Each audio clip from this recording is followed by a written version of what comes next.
الحمدللہ وکفا وسلام علی عباده الذین اصطفى اما بعد۔ ہم آج کے سبق میں پڑھیں گے نماز کی اہمیت، نماز کے اسرار، نماز کی حقیقت اور اسی طرح فرض نمازیں اور واجب نمازیں اور قضا نمازوں کے بارے میں۔ ہمارا آج کا سبق نمبر 3 ہے۔ تو آج کے سبق کا پہلا عنوان ہے کہ نماز کو دین میں کیا مقام حاصل ہے۔ کہ سوال یہ ہے کہ نماز کو دین میں کیا مقام حاصل ہے۔ تو جواب، نماز کو دین میں خاص اہمیت حاصل ہے۔ یہ دین کے ستون ہیں اور باجماعت نماز پڑھنا شعائر اسلام یعنی اسلام کی نمایاں علامتوں میں سے ہے۔ یعنی جماعت کے ساتھ نماز پڑھنا یہ اسلام کی ایک علامت کو، ایک نشانی کو ظاہر کرتا ہے۔ پھر اس کے بعد سوال ہے کہ نماز کے تعلق سے انسان کے کتنے درجے ہیں۔ تو جواب ہے کہ نماز کے تعلق سے انسان کے 3 درجے ہیں، یعنی انسان کی 3 قسمیں ہیں۔ جس طرح طہارت کے تعلق سے انسانوں کی مختلف درجے تھے، اسی طرح نماز کے تعلق سے بھی انسان کے 3 درجے ہیں۔ سوال کہ پہلا درجہ کیا ہے اور اس کی کیفیت کیا ہوتی ہے۔ تو جواب، پہلا درجہ ان لوگوں کا ہے جنہیں اللہ تعالیٰ کی توفیق خاص اپنی بارگاہ کی طرف بلند کرتی ہے، متوجہ کرتی ہے۔ یعنی توفیق خداوندی بعض انسانوں کو اپنی مقدس بارگاہ کی طرف بلند کرتی ہے، یعنی بغیر کسی محنت و کسب و استحقاق کے ان کو رفعت و بلندی سے سرفراز کرتی ہے۔ اس وقت ان کو پوری طرح وصال خداوندی نصیب ہوتا ہے اور بارگاہ عالی سے ان پر تجلیات برسنی شروع ہوتی ہے اور ان کے نفوس پر انوار الہی چھا جاتے ہیں۔ تو وہ ایسی چیزوں کا مشاہدہ کرتے ہیں جن کے بیان سے زبان و قلم قاصر ہے، یعنی بغیر محنت کے انہیں عبادات کی اللہ تبارک و تعالیٰ کی طرف متوجہ ہونے کی توفیق ہوتی ہے اور وصال خداوندی یعنی اللہ تبارک و تعالیٰ سے ایک ضمنی ملاپ ہو جاتا ہے اور بارگاہ عالی سے ان پر تجلیات برسنی شروع ہوتی ہے۔ ہم اسی کیفیت کو زبان و قلم سے بیان نہیں کر سکتے۔ سوال ہوتا ہے کہ جب اس پہلی کیفیت کا زوال ہوتا ہے تو ان افراد کا رد عمل کیا ہوتا ہے۔ یعنی جب یہ پہلی کیفیت یعنی توفیق خداوندی خود بخود مل جانا بغیر محنت کے، یہ جب کسی انسان کی طرف سے ختم ہوتی ہے، یعنی اس کا زوال پڑتا ہے، تو پھر کیا ہوتا ہے، کیا کیفیت ہوتی ہے اور ان لوگوں کا کیا رد عمل ہوتا ہے۔ تو جواب یہ ہے، وہ شخص بے چین ہو جاتا ہے اور اس بے چینی کو ایک قریبی حالت سے تسکین دیتا ہے، یعنی اس بے چینی کو ایک قریبی حالت سے ختم کرتا ہے جسے نماز کہتے ہیں۔ یعنی جب وہ پہلی کیفیت ختم ہو جاتی ہے اور آدمی اپنی سابق یعنی پرانی حالت کی طرف لوٹ آتا ہے، تو پہلی حالت کے فوت ہو جانے سے آدمی کا چین ختم ہو جاتا ہے اور وہ سخت بے قرار ہوتا ہے، تو وہ اپنی بے قراری کا مداوع علاج ایک ایسی حالت سے کرتا ہے جو سفلی احوال میں اس برتر حالت سے اقرب ہوتی ہے، یعنی نفس خالق جل مجدہ کی معرفت میں مشغول ہو جاتا ہے، مشغول ہو جاتا ہے اور آدمی اس حالت کو دام بنا کر اس برتر حالت کا کچھ حصہ حاصل کر لے جو اس کے ہاتھ سے فوت ہو گئی ہے، اسی حالت کا نام نماز ہے۔ اب یہاں پہ سوال یہ ہے کہ نماز کتنی چیزوں پر، کتنے اجزاء یعنی حصوں پر مشتمل ہے۔ تو جواب یہ ہے کہ نماز 3 چیزوں کا مجموعہ ہے۔ نمبر 1 اللہ تعالیٰ کی تعظیم، نمبر 2 خشوع و خضوع اور نمبر 3 مناجات و سرگوشی۔ یعنی نماز میں 3 چیزیں ہیں۔ نمبر 1 اللہ تعالیٰ کی تعظیم اور بزرگی بیان کرنا، اور خشوع و خضوع عاجزی، ذلت اور مسکنت ظاہر کرتا ہے، اور نمبر 3 پر اپنی مناجات اور سرگوشی یعنی اللہ تبارک و تعالیٰ سے دعائیں مانگتا ہے، اپنی مرادیں مانگتا ہے۔ تو یہ ہے کہ نماز 3 چیزوں کا مجموعہ ہے۔ ایسے اقوال اور افعال کے ذریعے اللہ تعالیٰ کی تعظیم بجا لانا اور خشوع و نیازی کا اظہار کرنا اور مناجات اور سرگوشی کرنا جو خاص کسی مقصد کے لیے بنائی گئی ہے۔ الغرض یہ حضرات وصال حبیب کی دولت سے نکل جاتے ہیں تو خیال حبیب کو قائم مقام بنا لیتے ہیں، یعنی اللہ تبارک و تعالیٰ کے خیال کو اسے قائم مقام بنا لیتے ہیں اور ان کی آنکھوں کو ٹھنڈک نماز میں ہے۔ یعنی جب اللہ تبارک و تعالیٰ کی توفیق اور تجلیات ان پر نہیں برستی اور یہ کیفیت ان سے ختم ہو جاتی ہے تو وہ نماز کو اپناتے ہیں اور نماز میں ان کے آنکھوں کو ٹھنڈک ہوتی ہے، ان کی بے چینی ختم ہوتی ہے۔ پھر سوال ہے کہ ان حضرات کے لیے نماز کی کیا اہمیت ہے جنہیں وصال حبیب کی کیفیت حاصل ہو چکی تھی؟ تو جواب ہے کہ وہ خیال حبیب کو وصال حبیب کا بدل بنا لیتے ہیں اور ان کی آنکھوں کی ٹھنڈک نماز میں ہوتی ہے۔ سوال ہوتا ہے کہ دوسرے قسم کے لوگ کون ہیں، دوسرا درجہ کن لوگوں کا ہے؟ تو جواب وہ لوگ جو انبیاء کی دعوت کو دل سے تسلیم کر کے اس حالت کو اپناتے ہیں، یعنی اس شخص کا ہے جس کو مغوی صادق یعنی انبیاء علیہ السلام اس حالت کی طرف دعوت دیتے ہیں اور اس حالت کو اختیار کرنے کی ترغیب دیتے ہیں۔ وہ شخص شہادت قلبی سے مخبر صادق کی یعنی انبیاء کی دعوت مان لیتا ہے، یعنی اس کا دل گواہی دیتا ہے کہ بتانے والا اس کے لیے مفید بات بتا رہا ہے، اس کے لیے وہ عمل شروع کر دیتا ہے اور سب باتیں برحق پاتا ہے جن کا اس سے وعدہ کیا گیا ہے، اور وہ رفتہ رفتہ ترقی کر کے وہ بات پا لیتا ہے جس کی وہ امید باندھے ہوئے ہے، یعنی بالآخر اس کو بھی وصل حبیب کی یعنی اللہ تبارک و تعالیٰ سے ملاقات یعنی اللہ تبارک و تعالیٰ سے وصال کی دولت میسر آ جاتی ہے۔ سوال یہ ہوتا ہے کہ دوسرے درجے والے شخص کا روحانی سفر کیسے ہوتا ہے؟ تو جواب ہے کہ وہ عمل کر کے بالآخر وصال الہی کی نعمت تک پہنچ جاتا ہے۔ سوال ہوتا ہے تیسرا درجے کے لوگ کون ہیں؟ جواب وہ مومنین جو نماز کے فائدے نہ جاننے کے باوجود ایمان کی بنا پر نماز پڑھتے رہتے ہیں، یعنی وہ مسلمان ہیں، وہ ایمان والے ہیں جو نماز کے کچھ بھی فوائد نہیں جانتے۔ دوسری قسم کے لوگوں میں ہوتا ہے کہ وہ نماز کے فائدوں کو انبیاء سے سنتے ہیں اور جانتے ہیں، اس پر وہ عمل کرتے ہیں اور وہ فائدے جاننے کی وجہ سے وہ فائدے حاصل کرنے کی امید لگائے ہوتے ہیں اور آخر میں ان کو فائدہ مل جاتا ہے۔ لیکن تیسرے وہ شخص ہوتے ہیں جنہیں فائدوں کا علم نہیں ہوتا، لیکن وہ خدا کے حکم کی بنا پر دن کے تقاضے کی بنا پر نماز پڑھتے رہتے ہیں، عمل کرتے رہتے ہیں، یعنی وہ مومنین جو نماز کے فائدے نہ جاننے کے باوجود ایمان کی بنا پر نماز پڑھتے رہتے ہیں۔ اب سوال یہاں پر یہ پیدا ہوگا کہ کیا تیسرے درجے کے لوگ بھی نماز کے اثرات سے مستفید ہوں گے، یعنی تیسرے درجے کے لوگ بھی نماز کے فائدے حاصل کریں گے یا ان کو نماز کے فائدے حاصل ہوں گے؟ تو جواب جی ہاں، ان کو نماز کے فائدے حاصل ہوں گے۔ جیسے باپ بچوں کو فائدہ مند کام سکھانے، ہنر سکھانے پہ مجبور کرتا ہے اور بچے اس کام ہنر کے فائدے کو نہیں جانتے، لیکن اس کام کے کرنے کے بعد وہ آخرکار فائدے والے ہو جاتے ہیں، فائدہ حاصل کر لیتے ہیں، کامیاب ہو جاتے ہیں۔ سوال یہ ہے کہ نماز کا ایک اہم دنیاوی فائدہ کیا ہے؟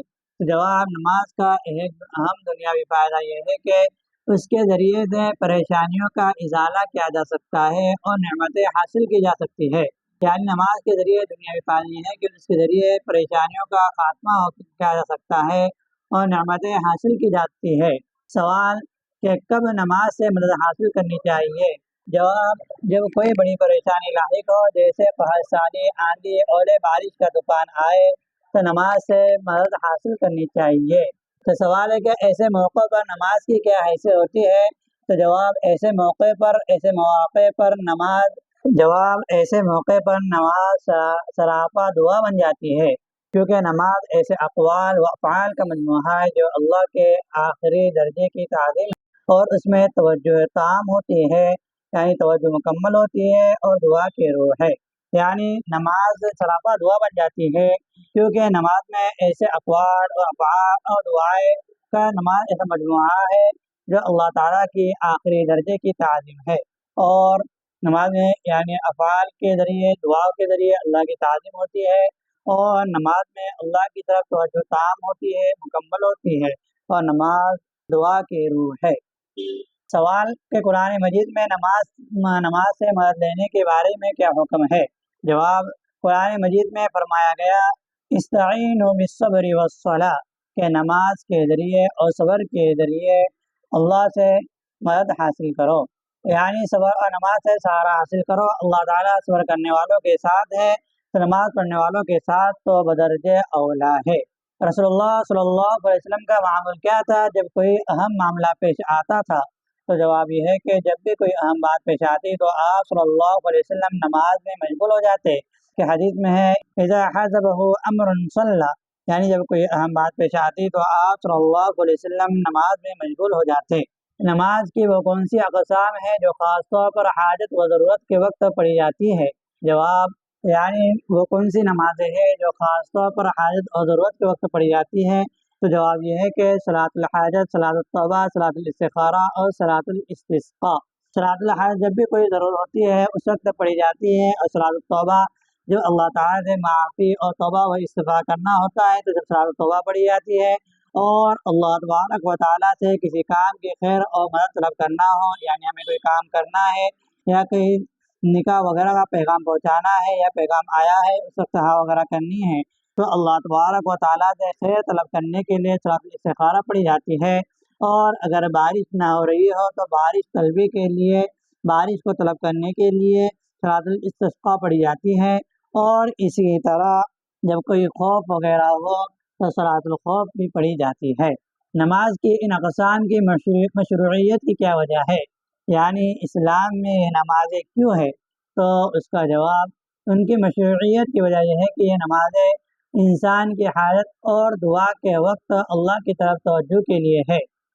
یہ نمازیں انسان کی حاجت اور دعا کے وقت اللہ کی طرف توجہ کے لیے مخصوص کی گئی ہے تاکہ دنیوی الجھنوں کا حل نکل سکے۔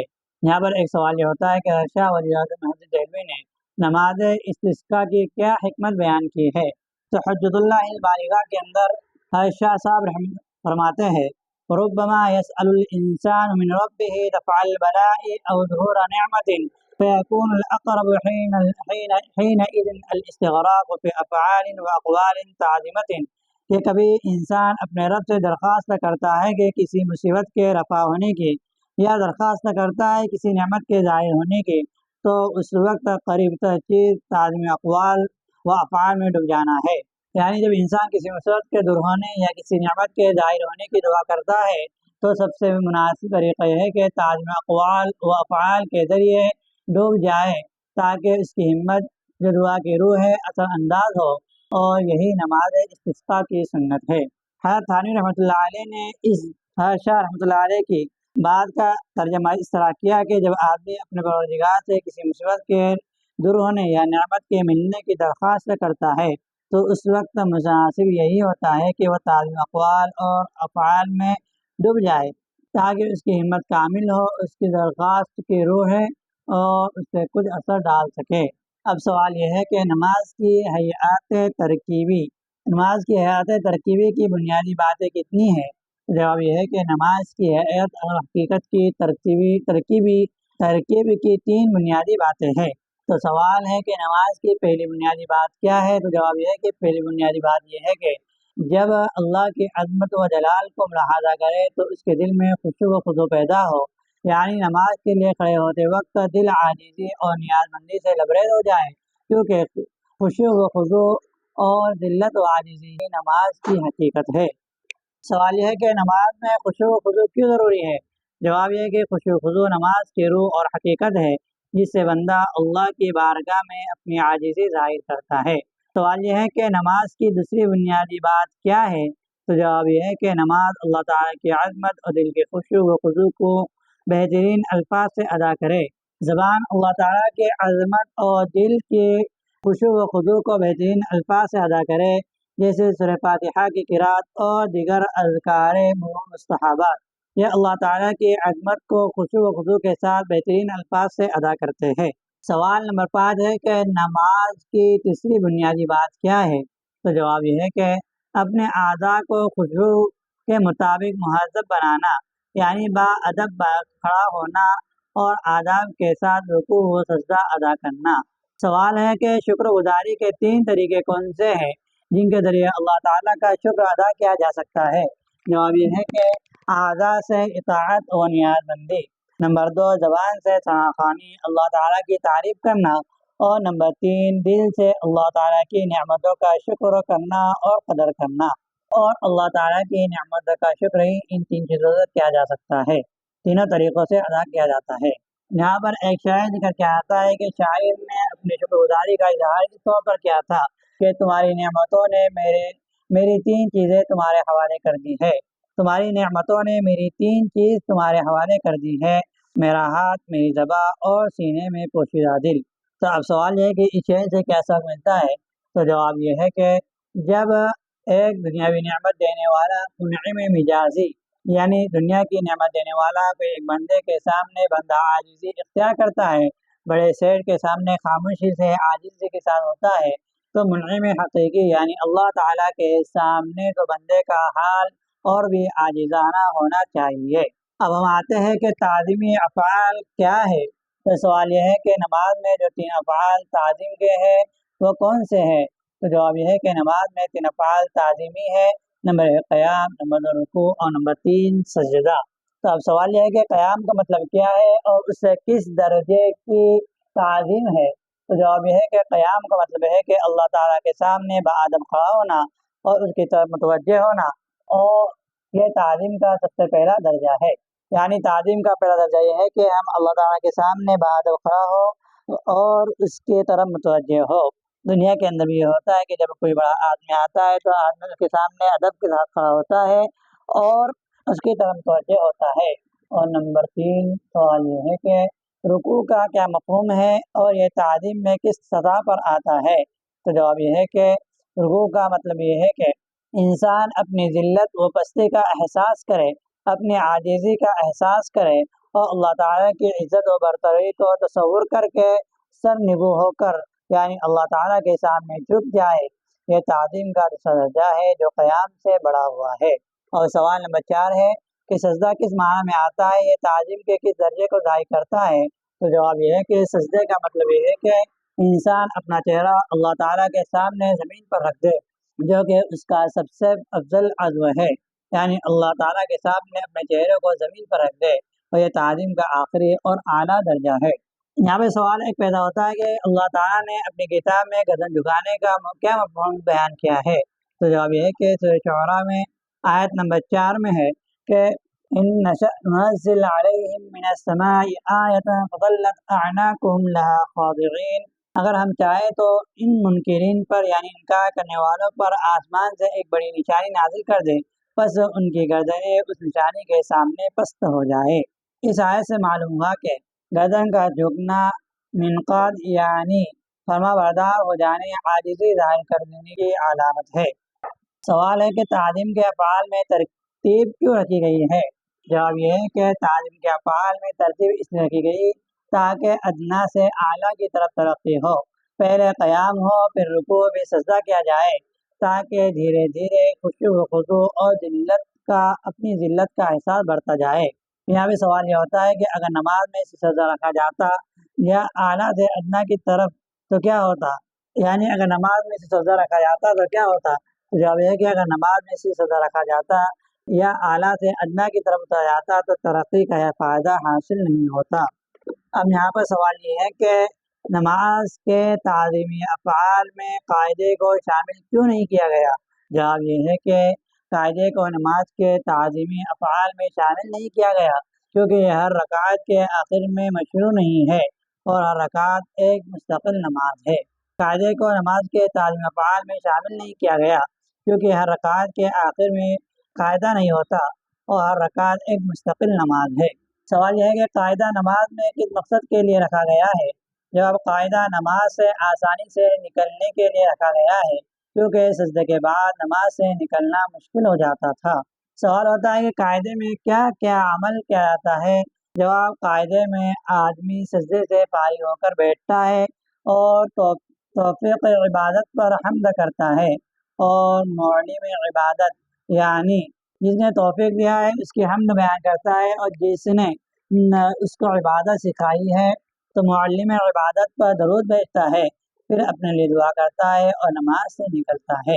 اب یہاں پہ سوال یہ ہے کہ نماز کی اہمیت اور ذکر اور فکر کے بارے میں کہ سوال نمبر 1 ہے کہ کچھ لوگ اللہ کی عظمت پر غور و فکر اور اللہ کے ذکر کو کافی عبادت کیوں سمجھتے ہیں، وہ نماز کو ضروری کیوں نہیں سمجھتے؟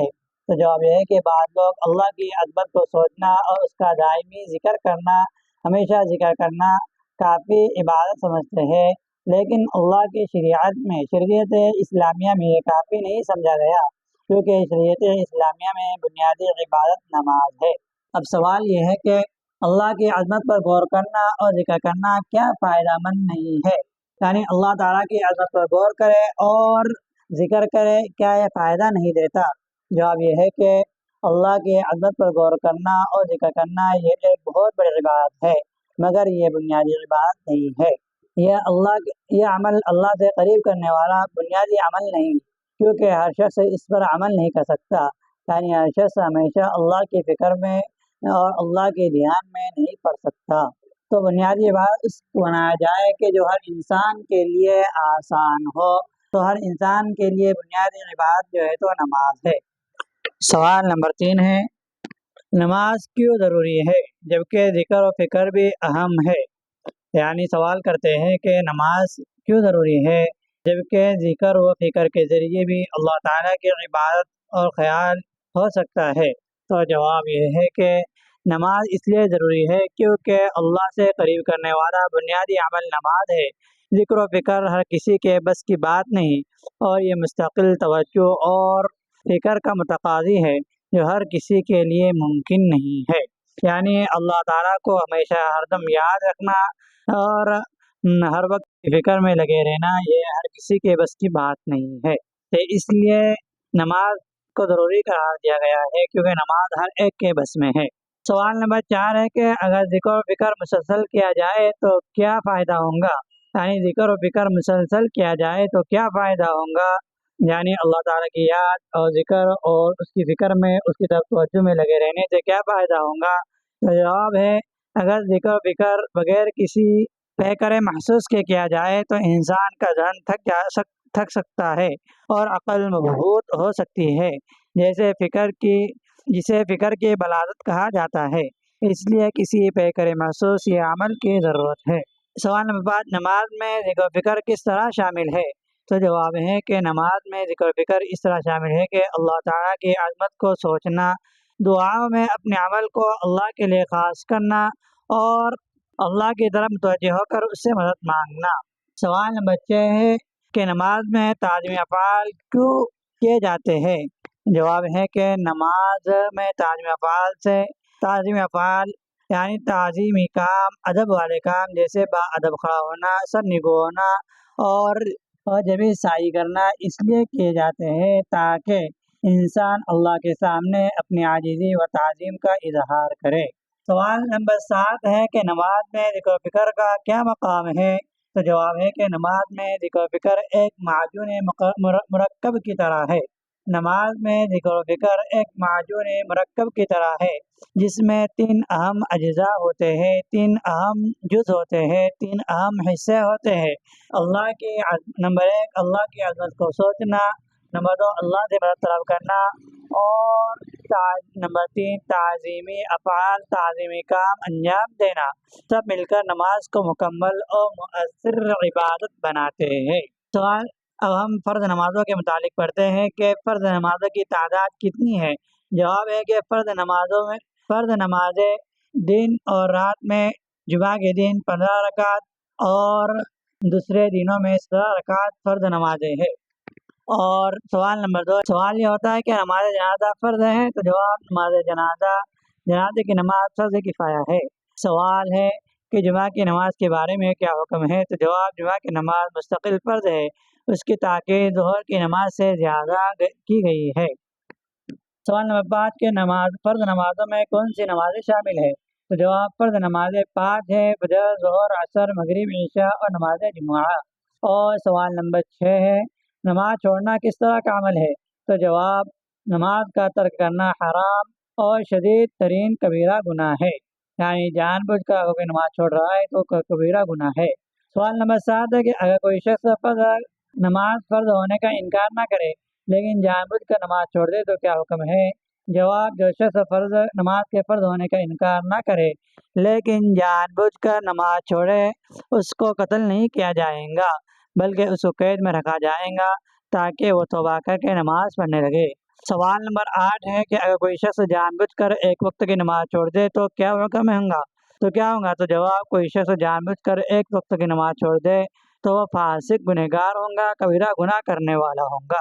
سوال وطر کی نماز کے حکم بیان۔ سوال نمبر 1 ہے کہ امام ابو حنیفہ کے نزدیک نماز وطر کا کیا حکم ہے؟ تو جواب، امام ابو حنیفہ رحمۃ اللہ علیہ کے نزدیک نماز وطر واجب ہے۔ اور سوال نمبر 2 ہے کیا وطر نماز جہری ہے؟ نماز جہری کہتے ہیں کہ جس کے اندر زور سے قرات کی جاتی ہے۔ تو جواب ہے کہ جی ہاں، وطر نماز جہری ہے، یعنی اگر امام کے ساتھ پڑھی جا رہی ہو تو جہرن یعنی زور سے قرات واجب ہے، ورنہ اگر تنہا پڑھ رہے ہو تو اختیار ہے، جیسا کہ دیگر فرائض تنہا پڑھنے میں اختیار ہوتا ہے۔ سوال نمبر 3 ہے کہ عشاء کی فرض نماز اور وطر نماز میں کیا ترتیب ہونی چاہیے؟ تو جواب، عشاء کی فرض نماز کا وطر پر مقدم کرنا یعنی وطر سے پہلے پڑھنا واجب ہے۔ اب ہم قضا نمازوں کے متعلق پڑھتے ہیں کہ ادا اور قضا کسے کہتے ہیں؟ جواب، ادا اسے کہتے ہیں کہ کسی عبادت کو اس کے مقررہ وقت پر متعینہ وقت پر کر لیا جائے، اور قضا اسے کہتے ہیں کہ کسی فرض یا واجب کو اس کے مقررہ وقت کے گزر جانے کے بعد کیا جائے۔ سوال نمبر 2 ہے کہ ادا کی مثال کیا ہے؟ تو جواب، مثلا ظہر کی نماز اگر ظہر کے وقت میں پڑھ لی جائے تو ادا کہلائیں گی۔ قضا کی مثال کیا ہے؟ تو جواب، ظہر کے وقت کے نکل جانے کے بعد اگر نماز پڑھی جائے تو وہ قضا کہلائیں گی۔ اور سوال نمبر 4 ہے کہ قضا کن نمازوں کی واجب ہوتی ہے؟ تو جواب، تمام فرض نمازوں کی قضا فرض اور واجب کی قضا واجب ہوتی ہے، اور بعض سنتوں کی قضا سنت ہے۔ سوال نمبر 5 ہے کسی فرض یا واجب کو وقت پر ادا نہ کرنا اور قضا کرنا کیسا ہے؟ جواب، قصداً و بلا عذر کسی فرض یا واجب یا سنت موقدہ کو اسی وقت پر ادا نہ کرنا گناہ ہے۔ فرض اور واجب کو وقت پر ادا نہ کرنے کا گناہ بڑا ہے، پھر اس کے بعد سنت کا گناہ آتا ہے۔ اگر بلا قصد قضا ہو جائے، یعنی اگر بغیر ارادے کے کسی متروک عذر یا مجبوری کی بنا پر قضا ہو جائے، مثلا نماز پڑھنا بھول جائے یا نماز کے وقت آنکھ نہ کھلے اور سوتا رہ جائے تو گناہ نہیں ہوگا۔ ہم نے آج کے اس وقت میں نماز کے متعلق چند ابتدائی باتوں کو پڑھا ہے، پھر فرض نمازیں اور واجب نمازوں کے متعلق پڑھا ہے، اور قضا نماز کے متعلق پڑھا ہے۔ انشاءاللہ تعالی ہم آئندہ کل نماز کے فرائض اور واجبات کے متعلق پڑھیں گے۔ اب ہم پڑھتے ہیں حدیثوں کے متعلق۔ ہم نے کل تک 10 حدیثوں کو پڑھا ہے، آج پڑھتے ہیں حدیث نمبر 11، جس کا مضمون ہے بچوں کو نماز کا حکم کرے۔ ان سبورة رضی اللہ عنہ قال قال رسول اللہ صلی اللہ علیہ وسلم علموا الصبی الصلاة ابن 7 سنین واضربوه علیها ابن 10۔ سبورہ رضی اللہ عنہ سے کہ نبی کریم صلی اللہ علیہ وسلم نے فرمایا کہ 7 برس کے بچے کو نماز سکھاؤ اور اس کو نماز کے چھوڑنے پر مارو جب وہ 10 برس کا ہو جائے۔ یعنی حدیث کا خلاصہ یہ ہے کہ آپ صلی اللہ علیہ وسلم فرما رہے ہیں کہ جب بچہ 7 برس کا ہو جائے تو اسے نماز سکھاؤ، اسے نماز پڑھنے کا کہو، اور جب وہ 10 سال کا ہو جائے تو اب نماز نہ پڑھنے پر اس کی تنبیہ کرو، اور تنبیہ کرنے میں اسے مار بھی سکتے ہیں۔ حدیث نمبر 12 ہے نماز عصر کی اہمیت۔ ان ابن عمر رضی اللہ عنہ عن ابن عمر رضی اللہ عنہ قال قال رسول اللہ صلی اللہ علیہ وسلم الذي يفوته صلاة العصر فكأنما وتر أهله وماله۔ کہ حضرت ابن عمر رضی اللہ عنہ سے یاد ہے کہ رسول اللہ صلی اللہ علیہ وسلم نے ارشاد فرمایا اس شخص کے بارے میں کہ جس کی عصر کی نماز فوت ہو گئی، وہ ایسا ہے گویا کہ اس کے بیوی، بچے اور رشتہ دار اور اس کا مال سب تباہ ہو گیا۔ یعنی عصر کے نماز کی بڑی اہمیت ذکر کی گئی ہے کہ اگر عصر کی نماز چھوٹ گئی ہے تو یہ اتنا بڑا نقصان کے برابر ہے کہ اس کی بیوی، بچے اور اس کا مال سب تباہ و برباد ہو گیا۔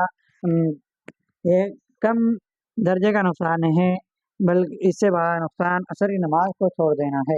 حدیث نمبر 13 ہے نماز چھوٹ جائے تو اس کی قضا کرے۔